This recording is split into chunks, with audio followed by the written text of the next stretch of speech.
नमस्कृत्य नरं चैव नरोत्तमं देवीं सरस्वतीं व्यासं ततो जयमुदीरये। प्रपन्नपारिजाताय तोत्रवेत्रैकपाणिये ज्ञानमुद्राय कृष्णाय गीतामृतुये नमः। वसुदेवसुतं देवं कंसचाणूरमर्दनं देवकी परमानंदं कृष्णं वंदे जगद्गुरुम्।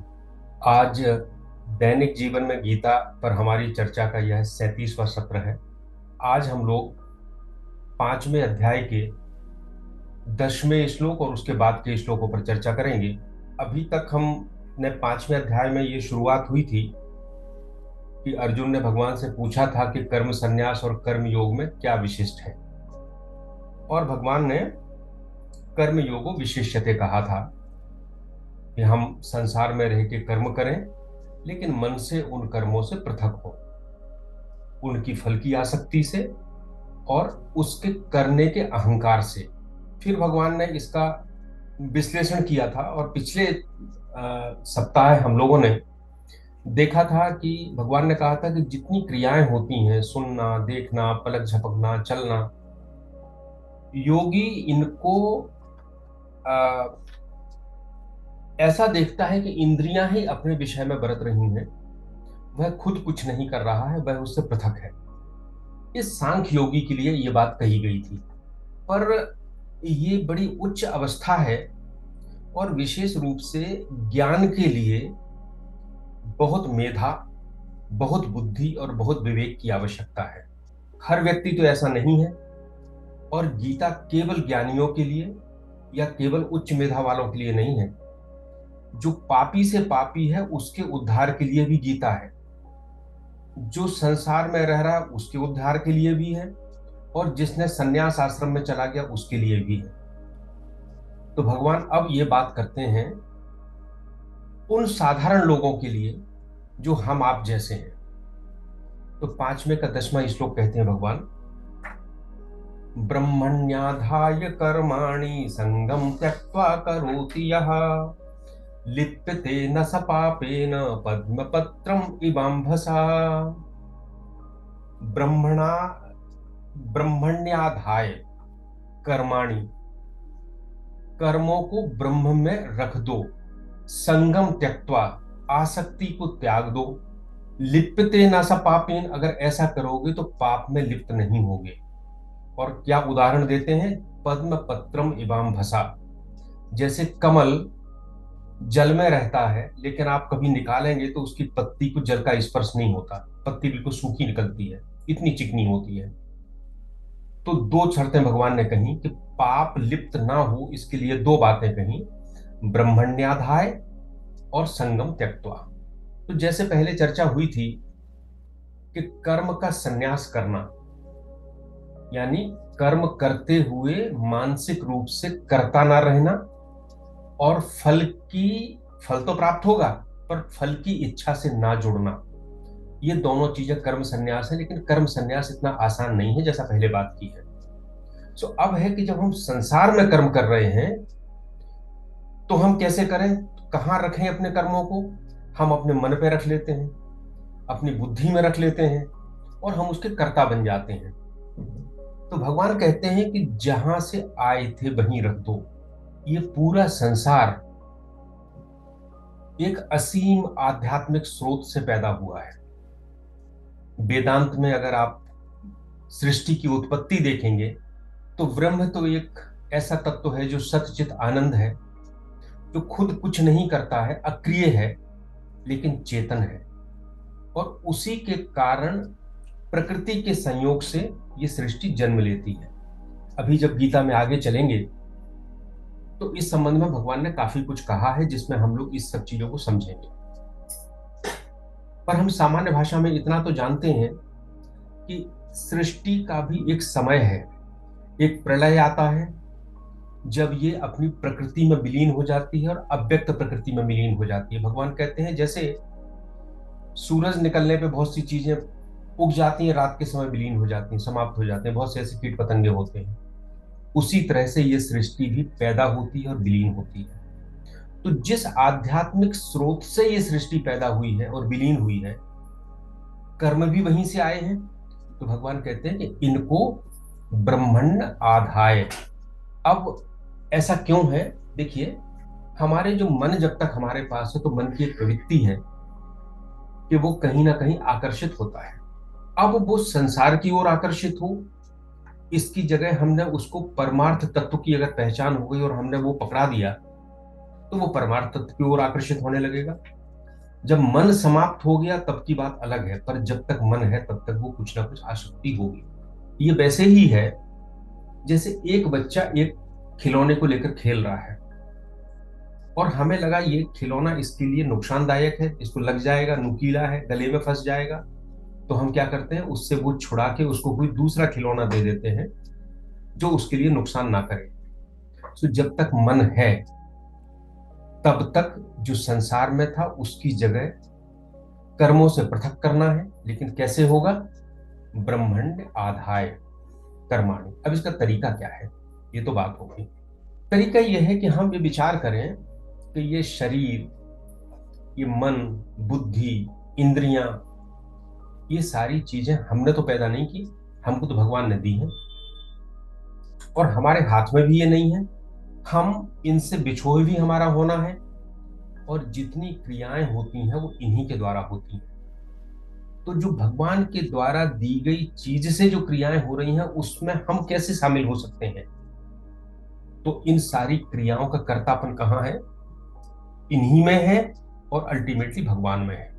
सो पहला स्टेज होती है इस बात को समझना।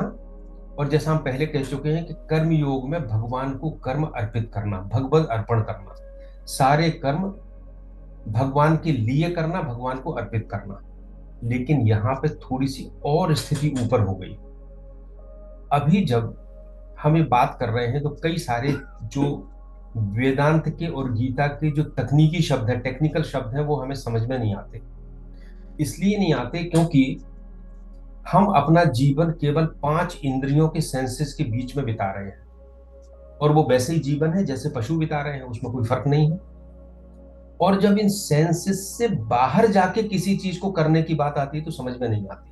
तो लगता है कि अरे ये तो ऐसे किसी काम की बात नहीं है, ब्रह्म में कैसे हम कर्मों को अर्पण कर देंगे। लेकिन भगवान ये कहते हैं कि अगर मेरा लक्ष्य चंद्रमा तक जाना है तो हम कम से कम एक पहाड़ पे तो चढ़ जाएं ताकि चंद्रमा हमारे थोड़े से और पास आ जाए। सो अभी हम नेस्ट की शांति की बात करेंगे, अभी ब्रह्मण्ड आधाय कर्मण की बात कर रहे हैं। ऊंची स्थिति है, लेकिन अगर हम शुरुआत केवल इस बात से करते हैं कि ये कर्म दूसरे के हित के लिए है, संसार के हित के लिए है, भगवान को अर्पण करने के लिए है, तो जो मन में जो भाव पैदा होते हैं वो हमको बाद में हमें ब्रह्मण्याधाय भी स्पष्ट होने लगता है। तो जैसे भगवान को कर्म अर्पित करते थे, उससे ऊपर की स्थिति है कि कर्म आंतरिक रूप से ना हो, बाह्य रूप से हो, भौतिक रूप से होते रहे लेकिन अंदर से अलग रहे, और इनको ईश्वर की सत्ता में त्यक्त कर देना। पहले अर्पण करने की बात थी, अर्पण करने की बात में यह था कि कर्म हमने किए लेकिन भगवान को अर्पित कर दिए, पहली स्टेज थी, लेकिन ये उससे ऊपर की है। इसको समझने के लिए हम ऐसा प्रयास करें कि जैसे हम श्रवण करते हैं शास्त्रों का, मनन करते हैं और निधिध्यासन करते हैं। तो श्रवण में क्या होता है? बोलने वाला भी होता है और सुनने वाला भी होता है। जब मनन करते हैं तो फिर केवल एक ही व्यक्ति बचता है, एक खत्म हो जाता है। लेकिन उस समय मनन करने का विषय तो रहता है। और तीसरी स्टेज होती है जब मनन करने वाला भी खत्म हो गया, केवल तत्व बचा। एक उदाहरण से और समझें, जैसे हमें किसी गुरु ने मंत्र दिया कि ओम नमः शिवाय का जाप करें। हमने ओम नमः शिवाय का जाप किया, इसका मतलब है हे शिव, हे प्रभु, मैं आपको प्रणाम करता हूं। अब मैं भी हूं, मुझे बताने वाला भी और शिव भी है। लेकिन हम इस मंत्र को पढ़ते पढ़ते इस पर मनन करेंगे तो फिर बताने वाला खत्म हो गया, मैं हूं और शिव है। लेकिन इसके बाद जो निधिध्यासन की समतुल्य स्टेज है वो ये है जब मैं भी नहीं हूं, शिव भी नहीं है, केवल शिव ही शिव है, सब कुछ एक है। सो ब्रह्मण्याधाय ये कर्मों के अर्पण करने की बात की स्टेज है, जब सब कुछ ब्रह्म में त्यक्त हो गया। सो हम इन बड़े शब्दों से घबराएं नहीं, हम इनको बुद्धि में रखें। हम में से शायद कोई भी इस स्टेज पर नहीं है, लेकिन हमारा ये लक्ष्य है, ये चंद्रमा है जहां तक हमें जाना है, शुरुआत करना है, वो उसकी चर्चा हो गई है। संगम त्यक्ता करोति यह। देखिए, आप अपने साधारण जीवन में देखो, जब भी हम आसक्ति त्याग देते हैं तो कर्म ज्यादा कुशलता से होना शुरू हो जाता है। एक उदाहरण लीजिए, एक डॉक्टर ऑपरेशन करता है, अब उसके बेटे का ऑपरेशन होना है, तो वो उसका ऑपरेशन नहीं कर पाएगा, क्योंकि उसकी अपने बेटे के साथ आसक्ति है, प्रेम है, उसके हाथ कांप जाएंगे। लेकिन अगर दूसरे मरीज का करना है तो आराम से कर देगा, क्योंकि जहां आसक्ति है वहां कर्म अपने आप कमजोर हो गया। और आसक्ति, आसक्ति मतलब राग, और राग क्यों है? यह अज्ञान पर टिका है।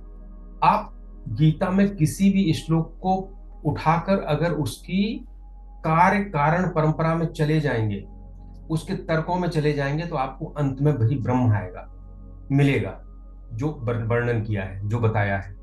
तो राग क्यों है? अज्ञान में। अज्ञान क्यों है? अज्ञान क्या है? अज्ञान ये है कि हम ईश्वर का अंश होने के बावजूद भी अपने आप को संसार का अंश समझते हैं।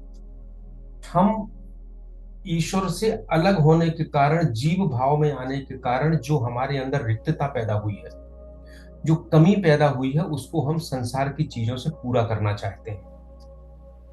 और जब हम पूरा करते हैं तो एक क्षणिक शांति तो मिलती है, लेकिन फिर अशांति पैदा हो जाती है, क्योंकि संसार की चीज आएगी तो जाएगी, उसकी शांति बड़ी क्षणिक होगी। तो ये जो आसक्ति संसार में थी, और इसके कारण जो हम शांति प्राप्त करने का प्रयास कर रहे थे, उसमें कामना पैदा होती है, हमें ये चाहिए, ये चाहिए, और कामना के कारण हम उस कर्म से जुड़ते हैं, फल से जुड़ते हैं, यही फल हमको चाहिए, और वेदांत के अनुसार यही सबसे बड़ा पाप है।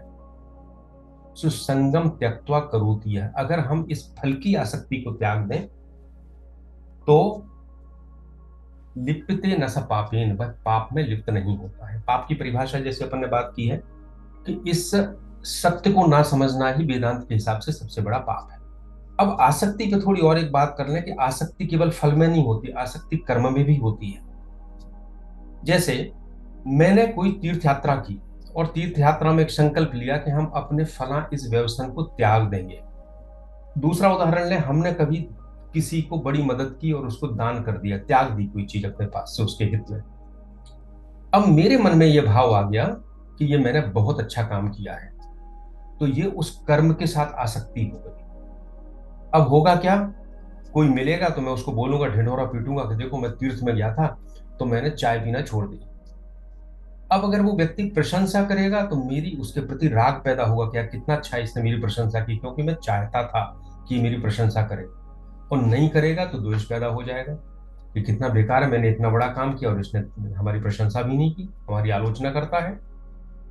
सो केवल फल में आसक्ति नहीं, उस क्रिया में भी अगर आसक्ति हो गई तो वो भी राग द्वेष को जन्म देगी, और राग द्वेष के जन्म देने का मतलब हमारे अंदर विचलन पैदा होना, और फिर वही कर्म की परंपरा का प्रारंभ हो जाना। तो हमें संगम त्यक्त्वा में ना केवल फल की आसक्ति बल्कि कर्म की आसक्ति का भी त्याग की बात की गई है। तुलसीदास जी कहते हैं कि अर्थ न धर्म न काम रुचि, गति न चाहूं निर्वाण, जन्म जन्म रति राम पद, यह वरदानु न आन। मैं अर्थ अर्थ न धर्म धर्म, न काम और न निर्माण, अर्थ धर्म काम और मोक्ष कुछ भी नहीं चाहता हूं, मैं राम के पदों में प्रीति चाहता हूं। सो संगम त्यक्त्वा करोति यः। कुछ भी हमें संग नहीं करना है, इनको त्यागने की बात करते हैं। तो जो आ रहा है उसको आ जाने दें, और जो छूट रहा है उसको छूट जाने दें, क्योंकि आपके करने से ना कोई चीज आपके पास रुकेगी और ना आपके छोड़ने से छूटेगी। सो संगम त्यक्त्वा का मतलब है जो सहज हो रहा है उसको स्वीकार करना। लिप्यते न था पापेन, तो हमने जैसा कहा कि हम देह नहीं है लेकिन अपने को देह मानते हैं, हम कर्ता नहीं है लेकिन अपने को कर्ता मानते हैं, हम ईश्वर का अंश हैं लेकिन हम अपने आप को संसार का अंश मानते हैं, हम व्यष्टि के भाग हैं, इस पूरी सृष्टि के एक अंश हैं, उससे जुड़े हैं, लेकिन हम अपने आप को इंडिविजुअल मानते हैं। ये सबसे बड़ा पाप है। लेकिन जब ब्रह्मण्याधाय कर्माणि और संगम त्यक्त्वा ये दो चीजें हो जाते हैं तो लिप्यते न स पापेन। क्यों? क्योंकि जब आसक्ति नहीं होगी तो कामना नहीं होगी, और कामना नहीं होगी तो हम जुड़ेंगे नहीं। हमारा अहंकार नहीं होगा, और अहंकार नहीं होगा तो पाप किसको होगा? पाप खत्म हो जाएगा। एक उदाहरण मैंने लिया था कि एक व्यक्ति के खिलाफ बहुत सारे केस चल रहे हैं अदालत में, सजा होने वाली है, लेकिन उसकी मृत्यु हो जाती है, तो सजा किसको होगी? खत्म हो गया, व्यक्ति ही खत्म हो गया। तो जिस अहंकार के कारण ये सारे कर्म हो रहे हैं, जिस अहंकार के कारण हम सुख दुख और पाप पुण्य से लिप्त हैं, अगर वह अहंकार ही खत्म हो गया तो लिप्यते न स पापेन पद्म पत्रम विबंभसा। जैसे कमल का पत्ता, पानी उसमें चिपकता नहीं है, लिप्यमान नहीं होता। तो जो जिस व्यक्ति को ऐसा साक्षात्कार हो गया, इस स्थिति में पहुंच गया कर्मयोग के माध्यम से, उस संसार में रहता है, सारी उपाधियां, पिता का काम करेगा, पुत्र का काम करेगा, हाथ से काम करेगा, पैर से काम करेगा, आंख से देखेगा, सारी इंद्रियों से करेगा, अनुभव करेगा, लेकिन वह लिप्त नहीं होगा। ये एक अद्भुत आध्यात्मिक उपलब्धि है। और समझने में करे परेशानी इसलिए है क्योंकि हम पहाड़ पर चढ़ने की कोशिश कर रहे हैं और कृष्ण भगवान हमको चंद्रमा तक ले जाने की बात कर रहे हैं। लेकिन आप देखिए, ये पहले नहीं की बात, ये हम जब 5वें अध्याय पे आ गए तो धीरे धीरे धीरे धीरे ये सृष्टि के रहस्य, जीवन के रहस्य, कर्म के रहस्य हमारे सामने उजागर हो रहे हैं। 11वां श्लोक। कायेन मनसा बुद्ध्या केवलैरिन्द्रियैरपि योगिनः कर्म कुर्वन्ति संगम त्यक्त्वात्मसिद्धये। योगिनः, योगी हम उसको कहते हैं, गीता में कहा है समत्वम योग उच्यते, जो अपने अंदर समता पैदा करे। तो जो समता पैदा करने का प्रयास करता है, और समता कब होती है? आत्मशुद्धि से, जब न राग हो, न द्वेष हो, न कर्तत्व का भाव हो, न फल की आसक्ति हो, शुद्ध होते हैं। सो योगी ना, जो इसके लिए प्रयास करता है, सो इसमें सांख्य योगी भी आते हैं और कर्मयोगी भी आते हैं। अब भगवान कहते हैं कायेन मनसा बुद्धिया केवलेर इंद्रिय रखे, काया से, मन से, बुद्धि से और इंद्रिय से। अब देखिए, भगवान पूरी गीता में आपका जो शरीर है उसी पर काम कर रहे हैं। आपको जो शरीर भगवान ने दिया, क्योंकि इसके अलावा और कोई तरीका भी नहीं हमारे पास, इस शरीर का ही उपयोग करना है। तो शरीर से कायेन मनसा बुद्धिया और इंद्रिय, शरीर से क्रिया होती है, मन से हम संकल्प करते हैं, बुद्धि से विचार करते हैं, और इंद्रियों से देखना, सुनना, सूंघना, स्पर्श करना, ये सारे काम करते हैं। लेकिन ये इंद्रियों में हमारा अहंकार है। हम कहते हैं मेरी है, मैं ये काम कर रहा हूं। इसीलिए पहले कहा था कि ब्रह्मण्याधाय, उसमें रख दो, अपने पास मत रखो। यही आत्मशुद्धि है कि जब हम केवल शरीर से काम करें, मन से करें, बुद्धि से करें और इंद्रिय से करें, लेकिन हम उसमें ना जुड़े। एक उदाहरण से समझें इसको। जैसे सूर्य निकलता है, सूर्य निकलते ही पूरे संसार के क्रियाकलाप शुरू हो जाते हैं। कमल खिल जाते हैं, पक्षी चहकने लगते हैं, हम लोग भी जाग जाते हैं। क्या क्या नहीं होता संसार में, सब कुछ होता है, अपने आप होना शुरू हो जाता है। लेकिन क्या सूर्य इसको करता है? उसकी उपस्थिति ही पर्याप्त है। काम तो अभी अपन आगे चलेंगे तब देखेंगे, काम तो पूरी प्रकृति अपने स्वभाव से कर रही है। बरसात होती है, धूप उग जाती है, मेढक टर्राने लगते हैं, लोगों के मन में प्रसन्नता का भाव होता है कि अनाज होगा, हमारी समृद्धि होगी। तो क्या वर्षा ने ये सोच के किया था? वर्षा तो वर्षा है भाई, लिप्त नहीं है इन सब में। सूर्य की गर्मी कभी तेज भी लगती है तो हम छाया में भागते हैं, और कभी सूर्य की धूप में जाते हैं, पर सूर्य तो वही है। ये तो हमारी प्रतिक्रिया है अपने स्वभाव के आधार पर। तो इसी तरह जैसे सूर्य और वर्षा काम कर रही है, अगर इसी तरह मेरी काया, मेरा मन, मेरी बुद्धि और मेरी इंद्रियां काम करें, तो वो हो गए कायेन मनसा बुद्धिया केवलेर इंद्रिय रखे। कैसे करेंगे? इसके अभ्यास की बात करें, हमें प्रयास थोड़ा करना पड़ेगा। हम अपनी घटनाओं को देखें जो चारों तरफ मेरे शरीर के अंदर और मेरे शरीर के बाहर हो रही है। अंदर की घटनाएं देखें। मैं बैठा हूं, भोजन किया है तो पाचन हो रहा है, रक्त का संचरण हो रहा है, श्वास आ रही है, श्वास जा रही है। क्या हम इनमें से किसी पे भी कंट्रोल कर सकते हैं? नहीं कर सकते। हम विवश हैं इसमें, ये प्रकृति है। बाहर भी कितनी घटनाएं हो रही हैं। अगर हम सारी घटनाओं को कंट्रोल करने की स्थिति में होते तो ना तो कभी दुख होता, ना बीमारी होती, ना कभी मृत्यु होती। पर ऐसा होता नहीं है। तो हम इस साक्षी भाव से ये देखें कि ये सारी चीजें जो हमारे इंद्रियां हैं उनसे हो रही हैं, और हमारी त्रुटि ये है कि इसको हमने अपना समझ लिया है। जब हम ये समझते हैं तो एक साक्षी भाव पैदा होता है। पर वेदांत कहता है ये साक्षी भाव भी परमार्थ अंतिम नहीं है। जैसे वहां हमने कहा था कि ब्रह्म में ईश्वर को कर्मों को अर्पित करना और ब्रह्मण्याधाय, इन दोनों में जैसा अंतर था वैसा यहां भी है।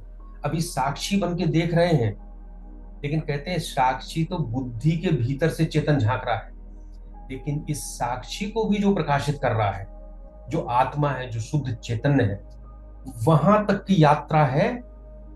और वहां से हमें यह दिखता है कि कायेन मनसा बुद्ध्या केवलेर इंद्रिय। सो अभी क्या अभ्यास करें? रामकृष्ण देव जी महाराज कहते हैं कि जैसे किसी के दांत में दर्द होता है तो वो बीच बीच में काम तो करता रहता है, पर बीच बीच में उसको टीस भी उठती है, थोड़ी याद आ जाता है दांत में दर्द है। तो वो कहते हैं कि संसार के सारे काम करो, पर बीच बीच में ये एकदम याद आ जाना चाहिए कि ये कायेन मनसा बुद्धिया और इंद्रियों के द्वारा हो रहा है, मैं इससे अलग हूं। सो हम इसका प्रयोग कर सकते हैं, बाजार में जाते समय कर सकते हैं, घर में कर सकते हैं, अपने ऑफिस में काम करते समय कर सकते हैं। ये धीरे धीरे होने पर साक्षी भाव पैदा होगा और अंतिम स्थिति प्राप्त होगी। योगनः कर्म, अगली पंक्ति है, योगनः कर्म कुर्वन्ति। सो आसक्ति को दूर होकर योगी कर्म करते हैं। ये वैसा ही है। देखो पहले तो हमने कहा कर्म लिप्त होते हैं, और फिर यहां करते हैं कर्म कुर्वन्ति संगम त्यक्त्वात् आत्मशुद्धि है, आत्मा की शुद्धता के लिए। सो कर्म करके आत्मा की शुद्धता प्राप्त करना। जैसे एक कांटा लगा, तो कांटे से कांटा निकालते हैं, दोनों कांटों को फेंक देते हैं। एक उदाहरण और लें, शरीर में मैल लगा तो हमने साबुन लगाया और पानी से धो दिया, तो साबुन भी तो एक मैल है। अगर साबुन लगा रह जाएगा तो मैल ही कहेंगे ना उसको। तो उस मैल को हटाने के लिए दूसरा मैल लगाया और दोनों को हटा दिया। एक कांटे को निकालने के लिए दूसरे कांटे का उपयोग किया और दोनों को फेंक दिया। इसी तरह जिस कर्म में लिप्त होने के कारण ये चित्त में अशुद्धि आई है, वेदांत कहता है उसको भी कर्म के द्वारा ही हटाओगे, लेकिन कर्म करने का तरीका बदल जाएगा। पहले जो कर्म था वो आसक्ति और अहंकार के कारण था, कामना के कारण था, इसलिए अशुद्धि थी। अब जो कर्म करते हैं वो इनसे रहित है, इसलिए वो योगिनः कर्म कुर्वन्ति संगम त्यक्त्वा शुद्धि है। योगी कर्म करते हैं आसक्ति को त्याग कर। तो मैंने जो साक्षी भाव की अब की बात की है, अहंकार नष्ट हुआ, क्योंकि जब साक्षी बन गए तो अहंकार खत्म हो जाएगा। हमें तो दिख रहा है कि हम कुछ कर ही नहीं रहे।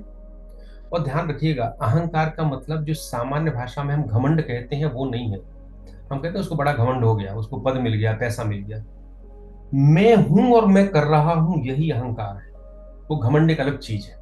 तो जब अहंकार साक्षी भाव से खत्म हुआ तो हमारी वासनाएं खत्म हुई, और जितनी वासनाएं खत्म हुई, कामनाएं खत्म हुई, उतनी आत्मशुद्धि हुई। और उसी तरह से आत्मशुद्धि होने पर परमात्मा की अनुभूति हुई। उसके बारे में भी और आगे भी चर्चा करेंगे। तो यहां पर कर्म से आत्मशुद्धि पर बल दिया गया है। और आत्मशुद्धि का अर्थ एक और है, हमारे अंदर जो दिव्य प्रकृति है, असीम परमात्मा है, उसका अनुभव करना, उसको प्रकट करना। सामान्य रूप से दैनिक जीवन में क्या होता है, हम इसको भूल जाते हैं। हम अपने पद में, अपने पैसे में, अपने संसार में इतने उलझे हैं कि हमने उस दिव्य प्रकृति के बारे में कभी सोचा भी नहीं। लेकिन वो तो है, और उसको प्रकट करने की कुछ शर्तें हैं जो भगवान हमें यहाँ बता रहे हैं, प्रक्रिया बता रहे हैं। उदाहरण के लिए, एक दिया सलाई है, माचिस है। माचिस की तीली को छूते हो तो बड़ी ठंडी है, लेकिन जब रगड़ते हैं तो उसमें से आग पैदा हो जाती है, तो वो अंदर है ना। तो यही आत्मशुद्धि हमारे अंदर का जो दिव्यत्व है। विवेकानंद जी कहते हैं कि धर्म का उद्देश्य ही हमारे अंदर के दिव्यत्व को प्रकट करना है। और जितने महापुरुषों ने काम किए हैं वो कर्म फल देगा, आप करोगे वो तो कहीं नहीं जाएगा, लेकिन उनका उद्देश्य हमेशा आत्मशुद्धि रहा है। तुलसीदास जी ने एक जगह लिखा है, निज गिरा पावन करण कारण राम जस तुलसी कहो। अपनी वाणी को पवित्र करने के लिए मैंने राम का जस कहा है। रघुवीर चरित अपार बारिध, पारु कवि कौन्यो लेहो, इतना अपार है कि इसको कौन सा कवि इस चरित्र को, रघुवीर के चरित्र को गा सकता है। लेकिन निज गिरा पावनीकरण कारण, अपनी वाणी को शुद्ध करने के लिए मैंने किया है। तो सारा कर्म हमारी आत्मशुद्धि का प्रयास होना चाहिए। और इस कर्म से ऐसा नहीं है कि आप संसार के जो सुख है, भौतिक है, अभ्युदय है, उससे अलग हो जाएंगे। नहीं, कर्म करने का तरीका बदलेगा, अभ्युदय वैसे ही रहेगा, निःश्रेयस साथ में आ जाएगा। तो संगम त्यक्त्वा, संयम त्यक्त्वा दोनों जगह आया था। देखिए, ये हमारा 10वें में भी आया था और 11वें में भी आया है। पर 10वें में जब हम ब्रह्म में कर्मों को रख रहे थे तो आसक्ति का त्याग था, और यहाँ पे कर्म कुर्वंती के साथ आया है तो ये कर्म में जो आसक्ति है उसका त्याग है। पहले फल में आसक्ति का त्याग था। एक और छोटा सा उदाहरण ले लें, कर्म में आसक्ति और फल में आसक्ति कैसी है। जैसे हमने एक चैरिटी का अस्पताल खोला, बड़ी मेहनत की, खूब सारा पैसा इकट्ठा किया, बड़ा अच्छा लगता है, गरीब लोग आते हैं, उनका दुख दर्द दूर हो जाता है। उस अस्पताल का जो फल है उससे हमने आसक्ति त्याग दी। अगर आसक्ति होती तो हम उससे पैसा कमाते। अब उस अस्पताल के चलाते चलाते उस कर्म से इतनी आसक्ति हो गई कि कोई कहे कि अब इस अस्पताल त्याग दो, तुम दूसरा कर्म करो, ये अस्पताल तो चल रहा है। तो हम कहेंगे नहीं नहीं, हम नहीं छोड़ सकते इसको, अस्पताल में काम तो मैं जरूर करूंगा। सो कर्म में आसक्ति है। सो भगवान ने संगम त्यक्त्वा में एक बार फल की आसक्ति की बात की, एक बार कर्म की आसक्ति की बात की। 12वां श्लोक। युक्तः कर्म फलम त्यक्त्वा शांतिम आपनोति नैष्ठिकीम, अयुक्तः कामकारेण फले सक्तो निबध्यते। युक्तः कर्म फलम त्यक्त्वा, जो युक्त है वो कर्म फल को त्याग कर शांतिम आपनोति नैष्ठिकीम, नैष्ठिकीम शांति, ऐसी शांति जो अनिर्वचनीय है, जो निरंतर है, जो शाश्वत है, जो कभी समाप्त नहीं होती, उसको प्राप्त करता है। और अयुक्तः काम कारेण फले सक्तो निबद्धते, और जो अयुक्त है वो कामना युक्त काम करता है और बंधन में पड़ जाता है। सो युक्तः, युक्तः क्या है? बस वही फिर बात है जिसको हमने योगिना कहा था। वास्तव में वो सब चीजें एक ही हैं। जिसका उद्देश्य समता प्राप्ति है वो युक्त है, जो ब्रह्म के साथ जुड़ा है वो युक्त है। और आप कहते हैं ना युक्ति, युक्ति मतलब होती है कोई तरकीब। हमें कोई काम करना है तो उसकी युक्ति क्या होगी। सो जो कर्म करने की युक्ति जानता है कि कर्म बंधन ना बने, वो युक्त है। और युक्त की और परिभाषा हम दे सकते हैं, जिसने अपने आंतरिक अनुशासन के लिए प्रयास किया है, अपनी इंद्रियों पर नियंत्रण का प्रयास किया है, और अपने अंदर के दिव्य सत्य को, दिव्य स्वरूप को समझने का प्रयास किया है, वो भी युक्त है। एक बड़ा साधारण उदाहरण लें। युक्त एक के बाद एक स्टेज में और ज्यादा गहन होता जा रहा है। पर एक बहुत साधारण उदाहरण लें। पहले मैं कोई काम करता हूं और उस काम के बीच में, उस कर्म के बीच में क्रोध आ जाता है, तो हमारा कर्म बिगड़ जाता है।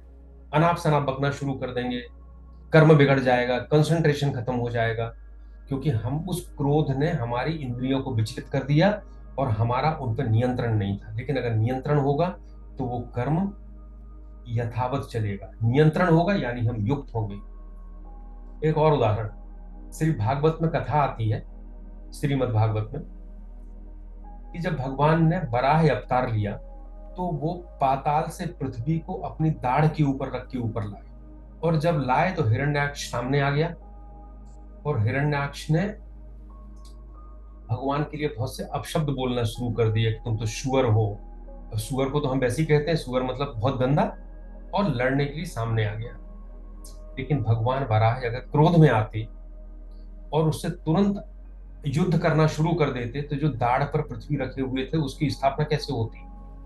तो भगवान सब सुनते रहे, उन्होंने कोई जवाब नहीं दिया। चुपचाप जाके पहले जल के ऊपर पृथ्वी को स्थापित कर दिया। इसके बाद फिर हिरण्याक्ष का वध किया। सो युक्त वो है जो इन चीजों से, अपने कर्म से विचलित नहीं होता है। अब हमारे मन में हम अक्सर विचलित हो जाते हैं, हम लोग अभी युक्त नहीं है, हम लोग तो बहुत छोटी स्टेज पे प्रयास कर रहे हैं, ग्रंथ को पढ़ के सब चीजें जान रहे हैं। तो ये तो आएगा। क्यों आएगा? क्योंकि ये हमारे जन्म जन्म के संस्कारों से आ रहा है। हमें धीरे धीरे इसको काटना है। तुलसीदास जी लिखते हैं कि तीन तरह के विकार होते हैं आयुर्वेद के अनुसार, वात होता है, पित्त होता है और कफ होता है। इनका संतुलन बिगड़ता है तो हम बीमार हो जाते हैं। तो तुलसीदास जी लिखते हैं कि बात काम बात, कफ लोभ अपारा, क्रोध पित्त नित छाती जारा। काम बात है, कफ लोभ है और क्रोध पित्त है, और निरंतर हमको जलाते रहते हैं, और ये कोई आज से नहीं आए, ये जन्म जन्मांतर से चल रहे हैं। इसलिए काम अगर हम नहीं कर पाते हैं तो हम बार बार प्रयास करें युक्त होने का, आपको काम को कुशलता से करने का। अयुक्ता, अयुक्त कौन है? अभी जो युक्त था उसका इंद्रियों पर नियंत्रण था, उसने क्रोध को दूर रख दिया था, अपना काम किया था। लेकिन अयुक्त मतलब जो पशु है, जो स्वच्छंद है, मन के अनुसार काम कर रहा है, इंद्रिय जो कहती है वही अपना काम करना शुरू कर देता है। अयुक्त का एक और अर्थ होता है निठल्ला, जो कुछ नहीं करता, अकर्मण्य है। लेकिन अगर यहां देखेंगे तो भगवान कहते हैं कि अयुक्तः काम कारेण फले सक्तो, यानी वो सकाम कामना से प्रेरित है और फल में आसक्त है, अर्थात वो निठल्ला नहीं है, काम तो कर रहा है लेकिन सकाम कर रहा है, फल की इच्छा से कर रहा है, वो अयुक्त है। तो हमारे पास, पशु के पास स्वतंत्रता नहीं है, पशु तो अयुक्त है, वह तो प्रकृति की जो इम्पल्स होगी वैसा काम करेगा। लेकिन मनुष्य के पास स्वतंत्रता है कि वो युक्त होकर काम करे या अयुक्त होकर काम करे, बद्ध होकर काम करे या स्वतंत्र होकर काम करे। रामकृष्ण जी एक उदाहरण से इसको समझाते थे। वो कहते थे कि मछुआरा जब जाल डालता है तो मछलियां उसमें फंसती हैं। कुछ मछलियां इतनी होशियार होती हैं कि वो जाल के पास जाती ही नहीं, जाल देख के ही अपना रास्ता बदल देती हैं। उनको वो कहते हैं, वो कभी जाल में नहीं आती, इनको कहते हैं नित्य मुक्त आत्माएं। और विवेकानंद वो नित्य मुक्त आत्मा कहा करते थे कि माया का जाल इस आत्मा को कुछ नहीं कर सकता। दूसरी वो आत्मा होती है, दूसरी वो मछली होती है जो जाल में आ जाती है लेकिन फिर खूब प्रयास करती है और जाल से निकल जाती है, किसी न किसी कोने से बाहर हो जाती है। उसको कहते हैं मुक्त आत्मा, नित्य मुक्त और मुक्त। तीसरी वो होती है जो जाल में आ जाती है, निकल नहीं पाती, लेकिन निकलने के लिए बहुत प्रयास करती है, जाल को दांतों से काटती है, फड़फड़ाती है, भागती है। इसको कहते हैं कि वो मुमुक्षु है, उसको मोक्ष की इच्छा है, वो प्रयास करना प्रारंभ किया है।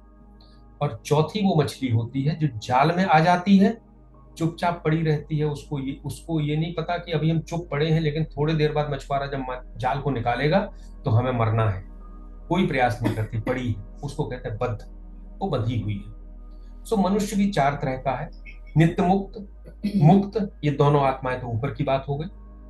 तीसरी हो गई मुमुक्षु और बद्ध। सो संसार में अधिकतर बद्ध हैं, अधिकतर अयुक्त हैं। और अगर हमारे अंदर इस जाल को काटने की इच्छा पैदा हो गई तो मुमुक्षत्व पैदा हो गया, तो अयुक्त से युक्त होने की तरफ चला गया। ये भी भगवान की बड़ी कृपा है, ये हमारे पुरुषार्थ से होता है, हम प्रयास करते हैं।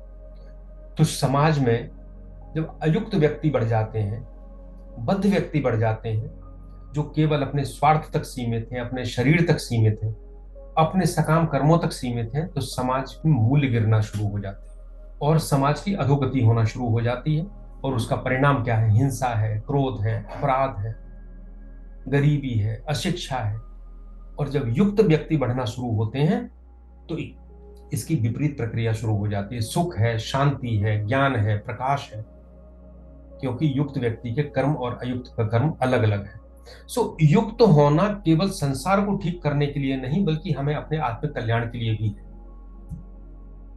और गीता, अभी हम जितनी चर्चा कर रहे हैं, इससे बस इतना है कि किसी एक व्यक्ति के मन में भी ये बात आ गई कि मुझे बद्ध से मुमुक्षु होना है, मुझे अयुक्त से युक्त होना है, तो समझो संसार उतने हिस्से में अच्छा हो गया और उसका कल्याण तो हो ही गया। इसका प्रयास क्या है? इसका एक प्रयास करके देखें, हम सीधा कैसे हो जाएंगे। अभी तो हम बहुत बद्ध हैं। छोटा सा प्रयास है कि हम पहले अपने शरीर के लिए स्वार्थ करते हैं। स्वार्थपूर्ण कर्म एकदम नहीं छूटेगा, स्वार्थपूर्ण कर्म करते रहें, पर उसको अपने परिवार के लिए करें। इसके बाद अपने मोहल्ले के स्वार्थ के लिए करें, फिर नगर के स्वार्थ के लिए करें, अपने देश प्रदेश के देश के स्वार्थ के लिए करें। ऐसा कर्म करें जो सारा विश्व को फल देता हो, ऐसा कर्म करें जो सारे जीवों को सुखदायी हो, और ऐसा कर्म करें जो ईश्वर के लिए हो। सो यह प्रक्रिया भी स्वार्थ से लेके अयुक्त से लेके युक्त होने तक जाती है।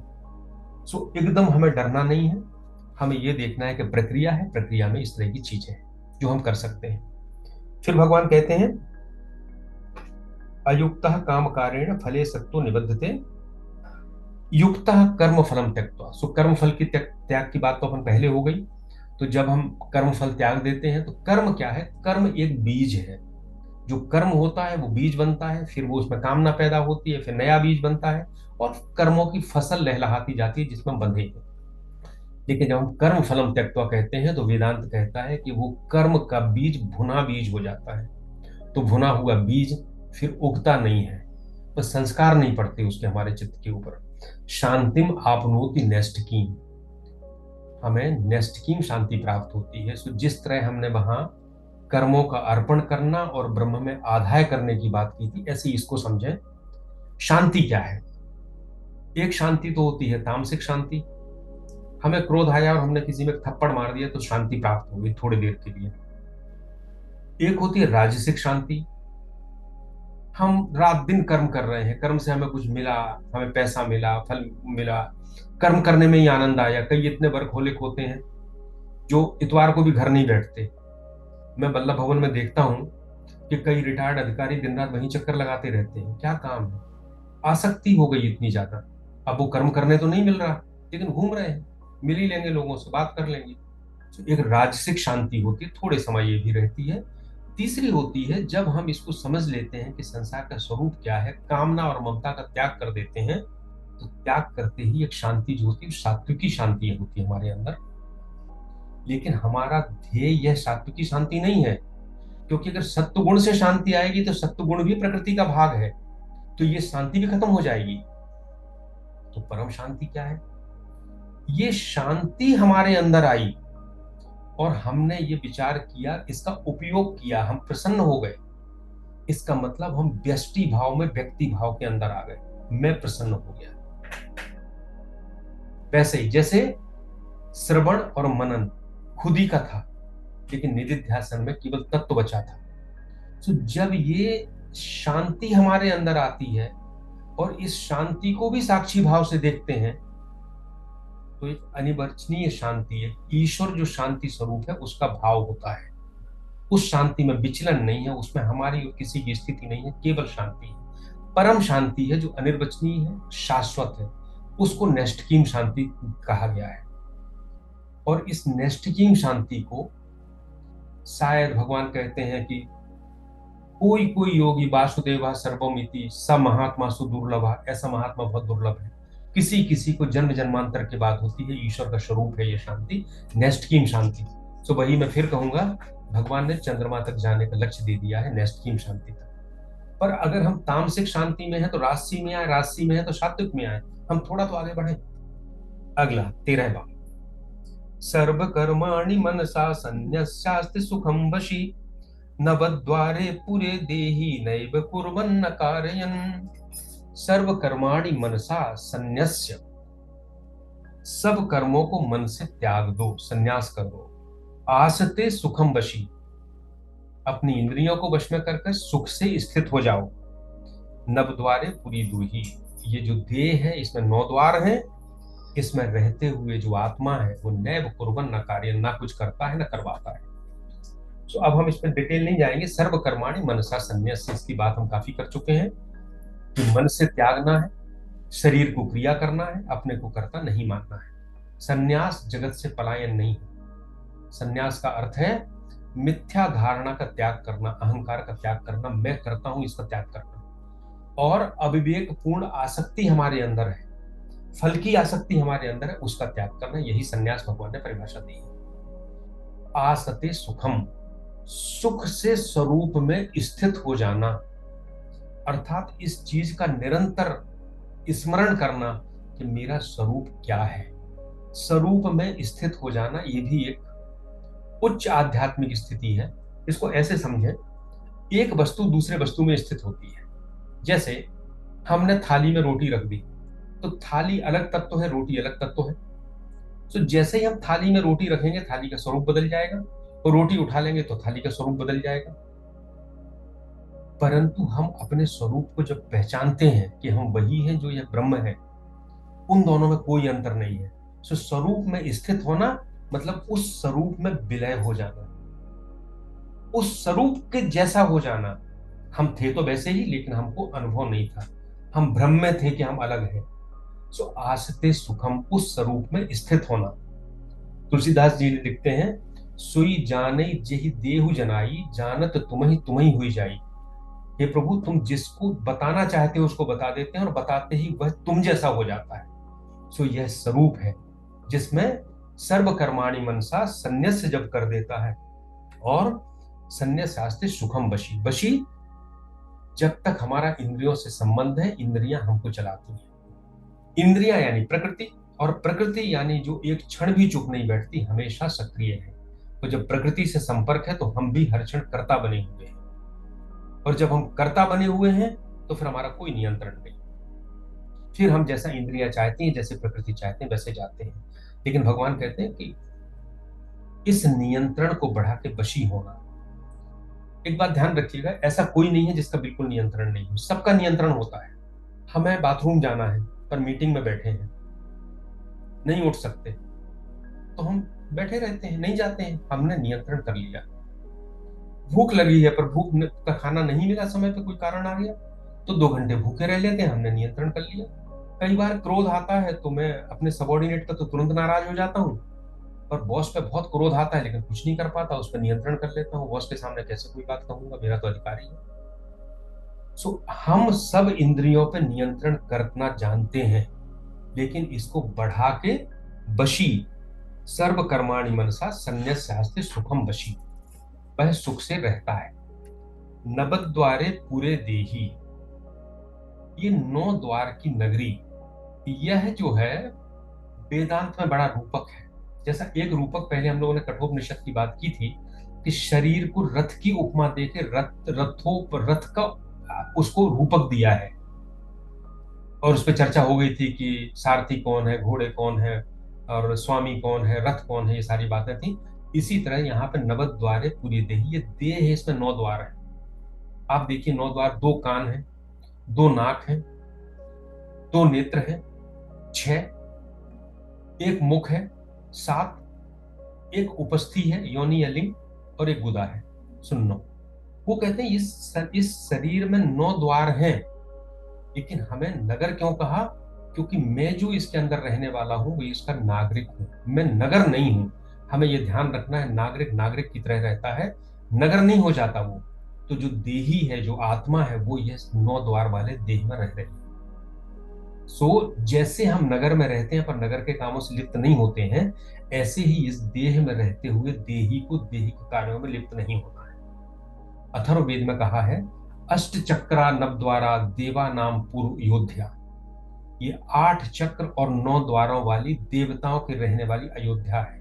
ये अथर्ववेद का वाक्य है, वो है मंत्र है। उपनिषद इसको 11 द्वार भी कहते हैं, 2 द्वार और जोड़ देते हैं, नाभि और एक ब्रह्मरंध्र। पर भगवान ने जो कहा है वो 9 द्वार वाली बात की है। तो ये नवद्वारे पूरे देही, ये देखना है कि हम नगर में नहीं है, लेकिन नगर को अच्छा भी रखना है, स्वच्छ रखना है, स्वस्थ रखना है। क्योंकि जब तक शरीर माध्यम खलु धर्म साधनम, शरीर रहेगा तभी तक धर्म का साधन होगा, अन्यथा धर्म और अध्यात्म कुछ नहीं बचेगा अगर शरीर नहीं होगा। तो हमें इस देह में को ठीक भी रखना है, लेकिन देह से ऐसी आसक्ति नहीं रखना कि देह ही हमारा कारावास हो जाए। और देह की आसक्ति, देह के कारावास होना हमारी स्वतंत्रता का हनन है। और इस नव द्वार वाली पुरी का बहुत जगह विवेचन आया है। कबीर जी ने तो बहुत अच्छा श्लोक दोहा लिखा है कि नव द्वारे का पिंजरा, तामे पंछी पौन। ये 9 द्वार का जो पिंजरा है, इसमें पंछी बंद है, और रहने का आश्चर्य है, गए अचंभा कौन। ये रहता है, ये तो बड़ा आश्चर्य है, 9 दरवाजे फिर भी रहता है, इसके निकल जाने पर कोई अचंभा नहीं है, वो तो स्वाभाविक है। जो स्वाभाविक है, क्यों? क्योंकि उसमें आसक्ति नहीं है, इसलिए स्वाभाविक है। सो रहने का आश्चर्य है, गए अचंभा कौन। हम उल्टा करते हैं, हम रहने को आश्चर्य नहीं मानते, हम जाने को अचंभा मानते हैं, इसीलिए हमारा ज्ञान अज्ञान हो जाता है। नैव कुर्बन न कार्यन, तो ये जो रहता है न करता है, न कराने वाला है, न करने वाला है। यह क्या करता है? यह केवल जो शरीर है उसको उसको प्रकाशित करता है, इंद्रियों को, जड़ को प्रकाशित करता है, और उससे सारे कर्म होते हैं, खुद नहीं करता। अगर खुद करता तो फिर पाप पुण्य भी उसमें जाके चिपक जाते। कुल मिला के यह है कि हमारे जो काम है वो बगैर शोर शराबे के, ऐसे लगते हुए कि हम कर नहीं रहे लेकिन काम हो रहे, इस शांति के साथ स्थापित होके हों, ये बहुत बड़ा विज्ञान भगवान ने हमको दिया है कर्म करने का। 14वां श्लोक। न कर्तृत्वं न कर्माणि लोकस्य सृजति प्रभो, न कर्म फल संयोगम स्वभावस्तु प्रवर्तते। वो कहते हैं कि जो ईश्वर है, प्रभु है, वह मनुष्यों के ना तो न कर्तृत्व न कर्माणि लोकस्य सृजति प्रभु, लोक में ना तो लोगों के कर्तापन की रचना करता है, ना कर्मों की रचना करता है, और ना कर्मफल संयोग, और ना कर्म और फल का संयोग करता है। ये सब स्वभाव से होते हैं। प्रभु का अर्थ यहाँ पर लिया जाता है आत्मा, जो आत्मा हमारे अंदर है। और लोक क्या है? जो प्रकाशित हो रहा है, जो दृष्टिगोचर हो रहा है, मेरा शरीर, ये संसार, ये सब लोक है। अब महत्वपूर्ण बात यह है कि देखिए, देही आत्मा रहता तो अंदर है, लेकिन ना तो वो क्या कर्म करो क्या ना करो ये कह रहा है, ना वो कर्म को बना रहा है, ना वो कर्म और फल का संयोग कर रहा है, पर रहता तो अंदर है। और जो अंदर रहता है उसके प्रकाश में ही ये सारी क्रियाएं चल रही हैं। तो देह का और आत्मा का एक संबंध रहित संबंध है, और यही जो रहस्य है जिसको भगवान यहाँ खोल रहे हैं। तो वो कैसे है? वैसे तो आत्मा का किसी से संबंध नहीं है, वो तो निर्विकार है, लेकिन आत्मा के अभाव में कुछ संभव ही नहीं है। आत्मा नहीं होगी तो ये जड़ हो जाएगा शरीर।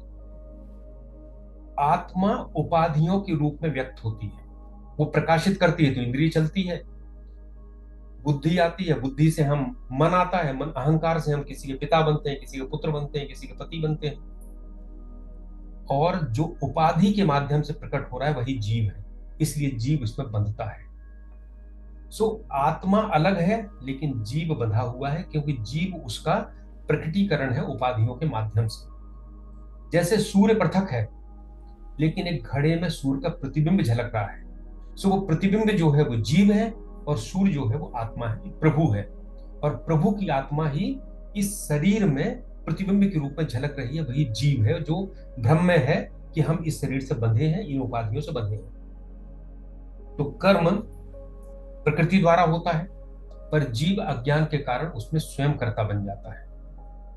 जैसे उदाहरण के लिए विद्युत है, बिजली है, बिजली निर्विकार है, उसको फ्रिज में जोड़ दोगे तो ठंडा करेगी, हीटर में जोड़ दोगे तो गर्मी करेगी, पंखे में जोड़ दोगे तो हवा करेगी, हवा देगी, और वैक्यूम क्लीनर में जोड़ दोगे तो हवा को सोख लेगी। तो बिजली तो निरपेक्ष है, इस तरह यह आत्मा भी निरपेक्ष है, जिस उपाधि के माध्यम से प्रकट होती है उस उपाधि जैसा काम करने लगती है। तो भगवान कहते हैं कि न कर्तृत्व न कर्माणि, यह क्या करें क्या ना करें ये हमारा काम नहीं है, आत्मा का काम नहीं है। और यदि ऐसा होता, ईश्वर का काम नहीं है, अगर ऐसा होता तो मुक्ति हो ही नहीं पाती। फिर तुम कहते थे भगवान आपने कहा था सो हमने किया, सुख दुख आपने दिया तो हमारे पास आए, तो मुक्त कैसे होते? मुक्त है यानी हमारी स्वतंत्रता है, और हमारी स्वतंत्रता यही है कि हम कर्म भी तय कर सकते हैं, कर्म का फल हमें प्राप्त हो या ना हो ये भी हम तय कर सकते हैं। तो मनुष्य को कर्म स्वतंत्रता है। पहले हमने देखा था दूसरे अध्याय में, जिसमें कहा था कि जो सारे हम फल हमारे अधिकार में नहीं है, कर्मण्येवाधिकारस्ते, कर्म हमारे अधिकार में है। माँ फलेषु कदाचित् माँ कर्म फल हेतुर्भुर्माते संगोष्ठ कर्मणि। तो जैसा हमने सूर्य प्रकाश की बात की थी, वैसा ही आत्मा का प्रकाश है जिसमें सब होता है, लेकिन आत्मा ये नहीं कहती कि क्या करो क्या नहीं करो। ये कैसे होता है? फिर कर्म और फल का संयोग कैसे होता है? ये कार्य कारण की श्रृंखला कैसे चलती है? तो फिर वही बात आती है, अज्ञान के कारण। ईश्वर नहीं कराता, हमारा अज्ञान कराता है। स्वभाव वस्तु प्रवर्तते, ये स्वभाव क्या है? स्वभाव है, एक समष्टि प्रकृति होती है, व्यष्टि प्रकृति होती है। समष्टि यानी सब कुछ, और व्यष्टि मतलब मैं, जो छोटे से में सीमित है। तो व्यष्टि प्रकृति जो है वही स्वभाव है। रामानुजाचार्य जी कहते हैं अपने भाष्य में कि जन्म जन्मांतर से हमने जो कर्म किए हैं, उनकी जो संस्कार बने हैं वो हमारा स्वभाव बन गए। और जो चित्त शुद्धि की बात आई थी, नहीं है, हम कामनाओं के वशीभूत हैं, स्वभाव के वशीभूत हैं, इस त्रिगुणात्मक प्रकृति के वशीभूत हैं। इसीलिए हम कर्तृत्व का सृजन करते हैं, फल के साथ संयोग करते हैं, जबकि आत्मा निरपेक्ष है। न कर्तृत्व न कर्माणि लोकस्य सृष्टि प्रभु, न कर्म फल संयोगम स्वभाव वस्तु प्रवर्तते। सृष्टि जो है का कोई निमित्त नहीं है। कहते हैं भगवान की लीला है, ईश्वर के ब्रह्म की लीला है। यह अनादि परंपरा है। देखो, ईश्वर अनादि भी है और अनंत भी है, उसका कोई स्टार्टिंग नहीं और अंत भी नहीं है। ज्ञान भी अनादि है और अनंत है, ईश्वर भी ज्ञान स्वरूप है। लेकिन अज्ञान हमेशा से है, अनादि है, लेकिन अनंत नहीं है, हम कभी भी खत्म कर सकते हैं। इसी तरह सृष्टि भी अनादि है, अनंत नहीं है। तो ये सृष्टि जो है, इसका एक स्वभाव है, हमारे व्यष्टि का एक स्वभाव है, उसी से सब कुछ हो रहा है। रात होती है, चंद्रमा निकलता है तो कुमुदनी खिल जाती है, और दिन होता है, सूरज निकलता है तो कमल खिल जाता है। दोनों का अपना स्वभाव है। एक व्यक्ति इस स्थिति में पहुंच गया कि सोने का पहाड़ भी त्याग देगा तो सुख महसूस कर रहा है, और एक व्यक्ति ऐसा है जिसे एक पैसा भी मिल गया तो दिल से लगा लेता है। तो जो एक पैसे को दिल से लगा रहा है वो समझ नहीं पाएगा कि जिसने सोने का पहाड़ त्यागा उसको क्या सुख है। और पहाड़, सोने का पहाड़ त्यागने वाला एक पैसे को लगा के जो समझ रहा है उसको नहीं समझ पाएगा। सबके स्वभाव है। तो इसको समझे, अभी हम गीता में आगे आएगा कि प्रकृति दो तरह की है, परा और एक अपरा। अपरा प्रकृति क्या है? जो सामने हमारे प्रकृति है, जानवर है, वो अपरा प्रकृति से काम करता है। उसकी इंद्रियां जो करती हैं वो करता है, और हमारे शरीर में रक्त का संचरण, पाचन हो, श्वसन होना, नींद आना, पसीना आना, ये सारी चीजें अपरा प्रकृति से, हमारा इस पर कोई नियंत्रण नहीं है। लेकिन वेदांत एक परा की बात करता है। अपरा प्रकृति यानी केवल संसार तक सीमित है, एक परा की बात करता है। वो है एक उच्चतर आयाम है जो बुद्धिमानी से युक्त है। और वेदांत कहता है कि परा प्रकृति का अपरा प्रकृति के ऊपर आधिपत्य होना चाहिए। तो यहां जो कहा है स्वभाव वस्तु प्रवर्तते, ये उस अपरा प्रकृति की बात की है कि वो अपने स्वभाव के अनुसार काम करता है। तो जब अपरा प्रकृति प्रभावी होती है समाज में, तो समाज अयुक्त होता है, कलह, हिंसा, स्वार्थ और अपराध होते हैं। और जब परा प्रकृति प्रभावी होती है, कैसे, एक उदाहरण और लीजिए इसका छोटा सा। किसी व्यक्ति ने मुझे गाली दी और मैंने बगैर सोचे विचारे उसको एक थप्पड़ जड़ दिया। मैंने अपने अपरा प्रकृति के वशीभूत होकर काम किया। लेकिन अगर मैं थोड़ा विचार करूं तो हो सकता है थप्पड़ ना मारूं, कुछ और करूं। तो इसका मतलब मैंने अपनी परा प्रकृति को अपरा के ऊपर हावी कर दिया। रविशंकर जी बहुत अच्छा सितार बजाते थे, एक सहजता थी, स्वाभाविक था, आदमी मंत्र मुग्ध हो जाता था। लेकिन कैसे? पहले तो आप सितार बजाओ तो कुछ भी ध्वनि निकलेगी, क्योंकि आपके पास अपरा है। लेकिन उसको कठोर अनुशासन में रह के साधना करके सितार को इस स्थिति पर ले आए कि वो सहज और स्वाभाविक हो गया, कर्णप्रिय हो गया। सो परा प्रकृति के द्वारा अपरा पर नियंत्रण करना है। यहां भगवान जो कहते हैं कि चूंकि हम अपरा के अधीन हैं, इसलिए हम ये कर्तत्वम कर्माणि और कर्मफल बना रहे हैं। 15वां श्लोक है, न दत्ते कस्यचित् पापम न चैव सुकृतं विभु, अज्ञानेनावृतं ज्ञानं तेन मुह्यन्ति जन्तवः। जैसे वहां कहा था कि कोई, भगवान नहीं कहता क्या करो क्या नहीं करो, ऐसे कहते हैं ईश्वर ना दत्ते कस्यचित् पापम, ना तो किसी का पाप ग्रहण करता है, ना चैव सुकृतं विभु, ना पुण्य को ही ग्रहण कर देता है। अज्ञानेना वृतम ज्ञानम, ज्ञान अज्ञान से घिरा है, इसलिए जंतवा मोहित हो जाते हैं। तो हमने पहले बात की थी कि जैसे ईश्वर, जैसे सूर्य निकलता है लेकिन ना वो करता है ना कराता है, सारे कर्म स्वयं होते हैं, प्रकृति के गुणों से होते हैं। इसीलिए ईश्वर अगर करने कराने वाला होता तो पाप पुण्य का भागीदार भी होता। जैसे एक साधारण उदाहरण है, एक अपराधी ने अपराध किया तो उसे तो दंड मिलता ही है। उस अपराधी को किसने प्रोत्साहित किया था, किसने प्लानिंग की थी, भले ही वो अपराध की जगह पे नहीं था, उसको भी दंड मिलता है। सो जो करता है वो तो पाप पुण्य का भागीदार होता ही है, जो कराता है, करने की प्रेरणा देता है, वो भी पाप पुण्य का भागीदार होता है। लेकिन ईश्वर, आगे भगवान कहेंगे कि ना तो मेरे लिए कोई कर्म है, ना मैं कोई कर्म करता हूं, यहाँ भी कहा स्वभाव वस्तु प्रवर्तिते, पहले कह चुके हैं। यहाँ कहते हैं कि ना हम पाप लेते हैं ना पुण्य लेते हैं। फिर यहाँ विभू शब्द आया है। विभू का मतलब है यहाँ ईश्वर है, पहले आत्मा था, जो समष्टि बुद्धि में प्रकाशित हो रहा है, पूरी सृष्टि में प्रकाशित हो रहा है, वो विभू। अज्ञानेना व्रतम ज्ञानम, अज्ञान से ज्ञान ढका है। कैसे ढका है? संसार बदल रहा है, हर चीज छूट रही है, लेकिन हम इस असंगतता का अनुभव नहीं करते हैं और हम लगातार उससे जुड़े हैं। यह अधूरा ज्ञान है। अधूरा ज्ञान कहां से आया? अधूरा ज्ञान हमें बुद्धि से आता है। और बुद्धि कहां से आती है? बुद्धि इंद्रियों से जो अनुभव होते हैं वो बुद्धि में जाते हैं। क्योंकि बुद्धि प्रकृति के कारण पैदा हुई है, प्रकृति का कार्य है बुद्धि, और बुद्धि अपना सारा ज्ञान इंद्रियों से लेती है। तो बुद्धि प्रकृति को भी प्रकाशित नहीं कर पाती, और प्रकृति से परे जो चेतन है उस तक तो जाने का प्रश्न ही नहीं उठता। इसलिए बुद्धि का बहुत सीमित है। सो बुद्धि जो ज्ञान लाती है वो अपूर्ण होता है, वो अज्ञान होता है। और बुद्धि क्या ज्ञान लाती है? ये संसार मेरा है, ये मकान मेरा है, ये शरीर मेरा है, ये सब कुछ मेरा है। देखिए, बुद्धि के ज्ञान की भी आलोचना नहीं करते हम, क्योंकि बुद्धि के ज्ञान से ही विज्ञान की इतनी प्रगति हुई है। लेकिन ये सब अधूरा है, क्योंकि यह हमको स्थायी शांति नहीं दे सकता है, ये हमको मुक्ति नहीं दे सकता है। और लेकिन इस बुद्धि के ज्ञान के कारण अज्ञानेनाम व्रतम ज्ञानम, जो असली ज्ञान है वो छिप गया। हमने उस पर कभी विचार ही नहीं किया कि हम कभी विचार करें, क्योंकि हम तो इसी में उलझे हुए हैं, इसी को सब कुछ समझ रहे हैं। एक और विचार आता है, लोग कहते हैं कि ज्ञान तो एक प्रकाश है जिसके होते ही अज्ञान खत्म हो जाता है। तो ऐसा कैसे कहते हैं? अज्ञान ने ज्ञान को ढक लिया। तो इसका भी बड़ा अच्छा उदाहरण देते हैं। जैसे एक जंगल में घोर अंधकार है, लेकिन दूर एक टिमटिमाता हुआ दिया दिख रहा है, तो हम कहेंगे उस प्रकाश को इस अंधकार ने ढक लिया है। इसी तरह से जो हमें बुद्धि का ज्ञान है, जो अपूर्ण ज्ञान है, उसने हमारे असली ज्ञान को ढक लिया है। इसलिए हम कहते हैं ज्ञान अज्ञान है। भगवान कहते हैं अज्ञान है ना व्रतम ज्ञान। और इसलिए हम पाप पुण्य में, सुख दुख में रत हैं। और अज्ञान की निवृत्ति कैसे होगी? जब हम इसको समझेंगे। तो ज्ञान तो स्वतः है, हमेशा है, केवल भ्रम दूर होगा तो ज्ञान प्रकट हो जाएगा। और भगवान जो नहीं करते हैं उनको भगवान ने कहा जंतवः जंतु, मतलब कितने कितने कठोर शब्द में कहा है। तेन मुह्यंति जंतवः, वो जंतु है।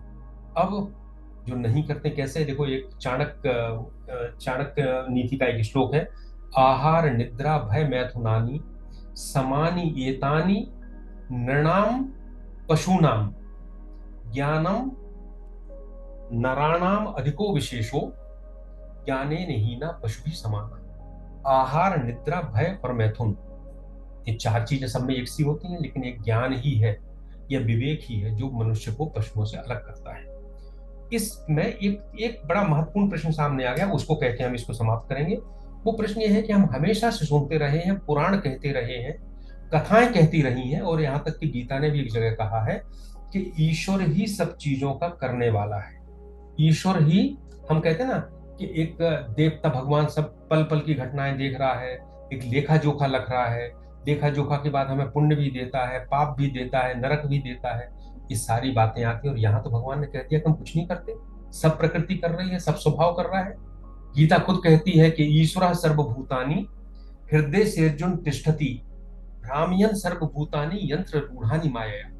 मैं सबके हृदय में बैठा हुआ उसको यंत्र की तरह, जैसे माया के द्वारा सबको घुमाता हूँ।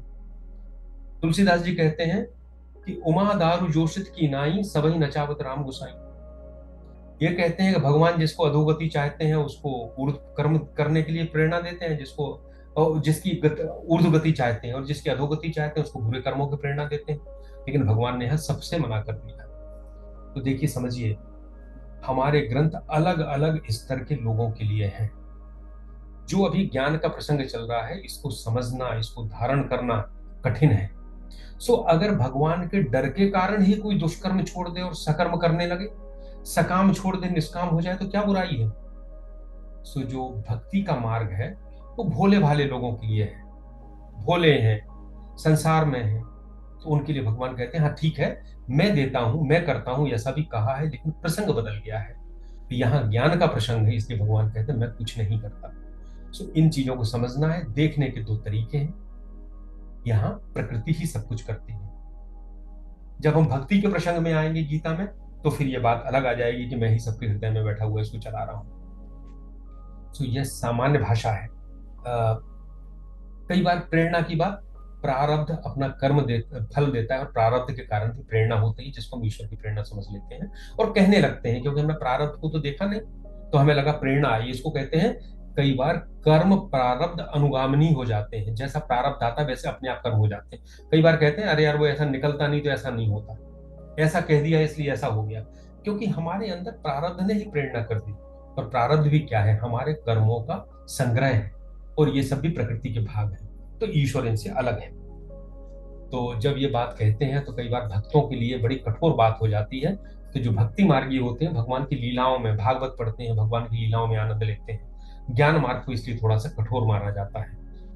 तुलसीदास जी कहते हैं ज्ञान मार्ग कृपाण की धारा, परत खगेश ला जात नहीं बारा। तो आज बस यहाँ तक 15वें श्लोक तक करेंगे, और इसके बाद आगे चर्चा करेंगे। इति श्री कृष्णार्पणमस्तु। जी, मैं पन्ना से सीता चतुर्वेदी सर। हाँ नमस्कार। हाँ सर, मुझे थोड़ा सा इसके बारे में पूछना है। जैसे अभी आपने बोला था कि आसक्ति आसक्ति यदि हम छोड़ दें तो हम अच्छे से कर्म कर पाएंगे, अभी आपने बोला। तो सर आसक्ति अगर नहीं होती, जैसे बच्चा पढ़ता है तो उसका एम होता है कि हम अच्छे से पढ़ेंगे तब जाके हमें नौकरी मिलेगी जीवन यापन के लिए। तो सर लगन तो तभी आती है जब आसक्ति होती है। जैसे हम देश के लिए कुछ करना चाहते हैं तो उसमें भी हमारा एक है कि हमें प्राउड फील होगा, गर्व होगा कि हमारा देश अच्छा है। कहीं ना कहीं तो सर आसक्ति होती है, तभी तो लगन हमारे अंदर पैदा होती है कि हम अपना 100% वहां दे पाए। सर क्या बिना आसक्ति के हम कर्म अच्छे से कर सकते हैं? आपने बिल्कुल सही प्रश्न किया। देखिए, जी गीता में स्टेज है एक के बाद दूसरा। जी अनासक्त होना भी अंतिम स्टेज है। शुरू में जो पहला श्लोक, दूसरा श्लोक जो भगवान ने कहा है वो है क्षुद्रम हृदय दौर्बल्यम त्यक्तोत्तिष्ठ परम तप। हृदय की दुर्बलता को त्याग करके तुम खड़े हो जाओ युद्ध के लिए। यहाँ आसक्ति के त्याग की बात नहीं की। तो ये बात बिल्कुल सही है कि जो प्रारंभिक स्टेज होती है जब हम संसार की स्थिति में हैं, तो जी आसक्ति ही कर्म कराती है। और जैसा जी मैंने पहले भी कहा है कि जब हम तमोगुण में डूबे हैं, निकम्मे हैं, तो पहली स्टेज होती है सकाम कर्म करना, आसक्ति के साथ कर्म करना, कुछ प्राप्त करना। जब हम प्राप्त कर लेते हैं और जब अनुभव होता है कि ये पर्याप्त नहीं है, तब हम फिर दूसरों के लिए कर्म करते हैं, परहित के लिए करते हैं, तब हम अनासक्ति की तरफ कदम बढ़ाते हैं। सो हम डूबे तो तमोगुण में है, और बात अनासक्ति की करें तो बिल्कुल संभव नहीं। सो प्रक्रिया से ही चलना पड़ेगा। बच्चा अपनी परीक्षा की आसक्ति लेके काम कर रहा है, उसके लिए बिल्कुल बुराई नहीं है, करने दें, बहुत अच्छा है। कम से कम वो निकम्मा तो नहीं है, उसने तमस से रजस में आने का प्रयास तो किया है। जब इस स्टेज में आ जाएगा तब वो सत में जाएगा, दूसरों के लिए करेगा, और फिर अनासक्ति आएगी जब इन सब गुणों से बाहर जाएगा। हम किस स्टेज में हैं अभी हमारी चेतना की, हमें वैसा काम करना है कि सबके लिए अलग अलग स्टेज है। आसक्ति से काम करना भी तमोगुण से ऊपर उठने की एक स्टेज है जो करना चाहिए।